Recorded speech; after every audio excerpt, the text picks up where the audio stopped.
Vítám vás na semináři Cvičíme podle Ludmily Mojžíšové. Jmenuji se Jiřina Šimečková, jsem instruktorem zdravotní tělesné výchovy. Cílem toho semináře je, abyste se naučili celou tu sestavu cviků, tak jak ji vytvořila paní Ludmila Mojžíšová.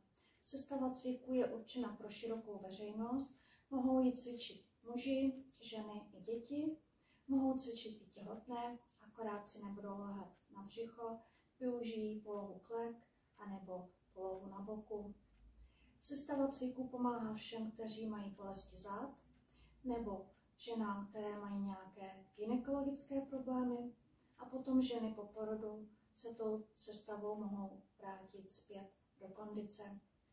Celou tu sestavu cvičte tak, jak je daná, to znamená, nebudete měnit ty cviky ani jejich pořadí.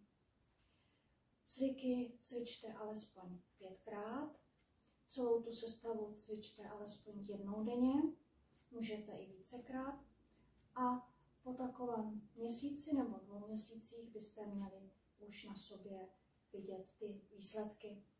Můžete cvičit podle připravených videí, nebo tam máte takový písemný materiál, kde máte všechny cviky popsané.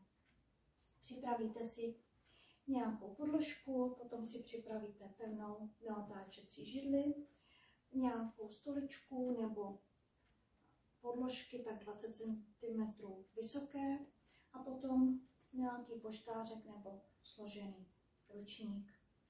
A můžeme začít cvičit.